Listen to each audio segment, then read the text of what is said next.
Welcome back, Santa Clarita Valley. We're here on your Neighborhood Watch on your hometown station, AM 1220, KHTS, where we talk about law enforcement, community outreach with Santa Clarita Valley Sheriff Station deputies. We have Deputy Josh Dubin and Deputy Brian Heischer in the studio with us today. And I've pretty much nailed that name every time. Outstanding. Very good, Perry. Wanted to talk a little bit about an issue that's come to the forefront in the last few weeks in the Santa Clarita Valley, and that is mental health awareness and resources. I think there was a couple public suicides that we, unfortunately had covered in the last few weeks, and I think part of it is just maybe if we can fight this if we help spread information about the resources that there are people to talk to. And you posted something, Deputy Dubin, on your Facebook page very recently, and the Santa Clarita Valley Sheriff Station Facebook page about some of the resources that are out there and how if people want to talk to somebody, they can, right? Right, absolutely. And I'm trying to think about what the best way to say this is. It's sometimes an uncomfortable. It's hard to talk about. It's an uncomfortable issue, and good for you and good for KHTS for covering that story. And I put a link to that story. And you start off the story talking about how the media doesn't a lot of times cover that. And there's a good reason for that. The copycat, they call them copycat instances where, if you report the details or you report too much, it encourages people see that as an out or a way for them. And that's not what we want to do. We just want to raise awareness about the discussion. Right. And so yesterday, Deputy Brian and myself were working in the crime prevention unit, and some of our patrol deputies rolled out to a home in Saugus, and they responded to the home because they received a call for service and some information that a male adult was possibly going to hurt himself. Upon arrivals, deputies saw through a window, actually, that the individual was in his own room attempting to take his life, and deputies made entry quickly into the residence, contacted him, performed life-saving measures, obviously got the LA County Fire Department rolling, lights and sirens there. That individual was transported to a local area hospital where he's expected to survive. So that's definitely a positive. Thank goodness that the deputies received that information when they did, and thank goodness, they were able to use lights and sirens, obviously, to get there. But thank goodness that, they arrived when they did. So a friend contacted the sheriff's station, or that's how you guys became aware of the... Right. I don't know who exactly the informant was, but somebody contacted us that this incident was about to take place, and then it was taking place when deputies arrived on scene. So I felt, that was important to post on our Facebook page. Obviously, good job, great job to the deputies, potentially saving this man's life. But a bigger discussion is that there are several organizations, especially in the Santa Clarita Valley, that offer services to those that might be suffering from depression or suicidal thoughts or anything like that. So I put a link to your article that you wrote, which has, 5 or 6 different resources contained in that article.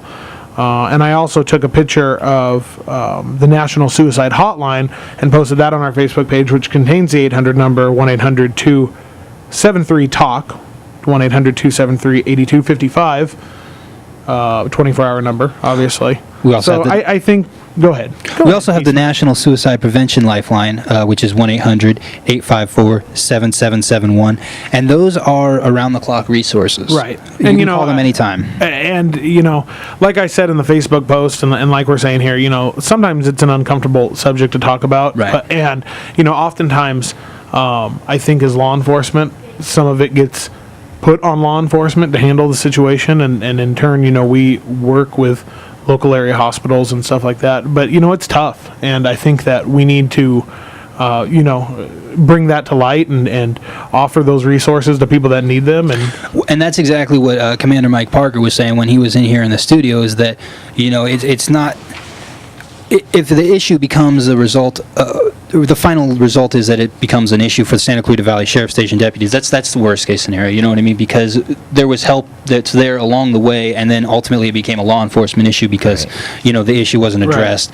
And, you know, there are so many ways out there to get help. There's also the SCV, the Santa Clarita Valley Youth Project. You can call it 661-257-9688, and they have a partnership with the local school districts, and they offer peer counseling and help if anyone is in need. So just basically the bottom line we want to just get out there is that there's help available. They also have all at the community college, COC, CalArts. They all have counselors on campus that deal with this. I met with their staff and facility, and they basically have counselors that can handle that at any of the colleges. What was that discussion like? Basically, just you know, there's a lot of military vets coming back with PTSD, and a lot of these are going to the schools and the campuses, Right. and they have counselors on campus for people that are going to COC, CalArts. COC is a huge campus which has two facilities. The northern one in Canyon Country. So they have counselors on all those campuses that are able to help with any kids with those type of issues. Oh, and that's good. You bring up a great point as far as PTSD, and that's really also a growing problem. People coming back and dealing with the stress and, Absolutely. and that adjustment to a normal environment. So it's great that the college is also out there Yes. offering resources. We want to talk also another issue that I know Santa Clarita Valley Sheriff Station deputies see often, and sometimes it's unreported or underreported just because it's very sensitive and family oriented, which is domestic violence.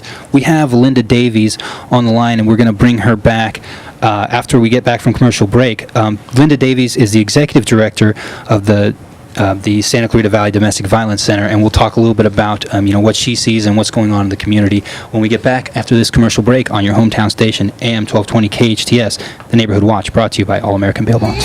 Welcome back, Santa Clarita Valley. We're here on your Neighborhood Watch, the hometown station, AM 1220 KHTS, where we bring you law enforcement news, community outreach, brought to you by All American Bail Bonds. And on the phone with us, we have a very special phone-in guest, Linda Davies, from the Santa Clarita Valley Domestic Violence Center. How are you doing, Linda?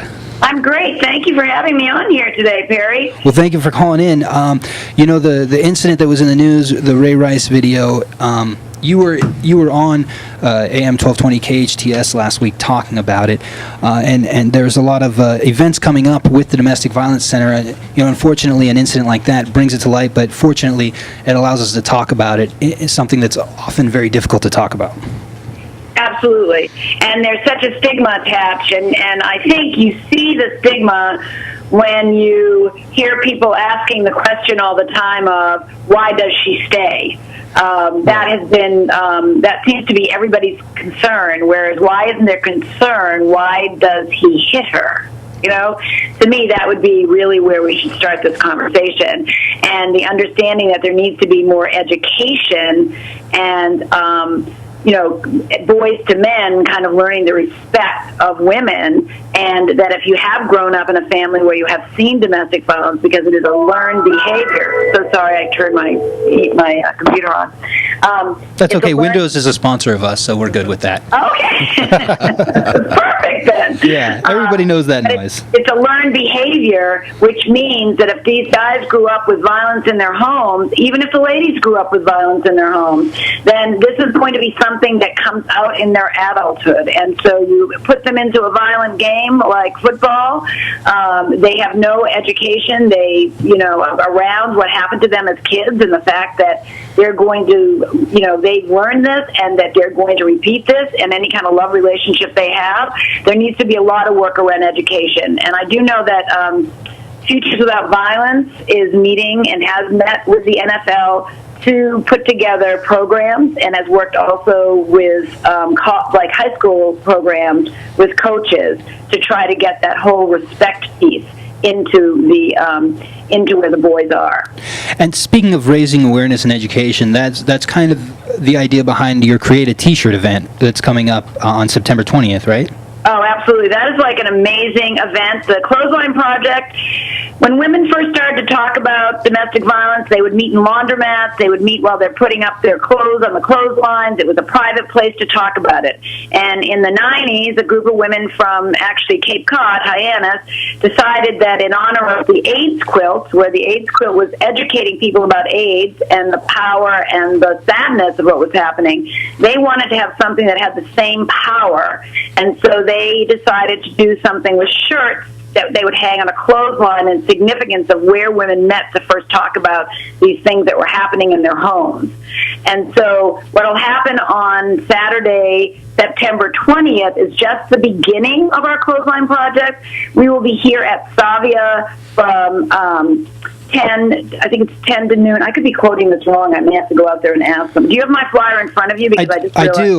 The times I have here are 11 a.m. to 2 p.m. at Savia New Hall. You go with that. Okay. I have like 3 events happening that day I'm kind of crazy about. But yeah, it starts at 11. It's at Savia down in the atrium. So we'll have tables. We'll have all kinds of permanent markers. But it's a way for a victim, even a child who has been in a home where there's been domestic violence, or somebody who's been sexually abused or assaulted, to actually come and draw their story out. They don't need to talk about it. They just they draw it out so that they can educate that this is a major deal that's happening within our homes, within our country, and that the stigma, similarly to other things, like we talk a lot about drugs and alcohol in this community, but we don't talk enough about family violence and unhealthy relationships.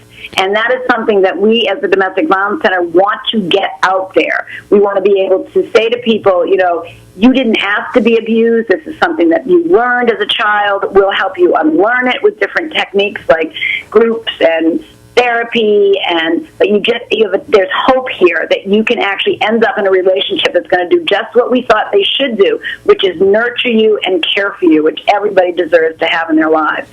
So the Clothesline Project is going to start here. It's going to be over at COC on October the 1st at their Body, Mind, Wellness event. And then we're actually going to be putting it into the mall. And at that point, we're going to have some of the Zontas help us go out there and talk about domestic violence as people walk by the Clothesline Project and ask questions.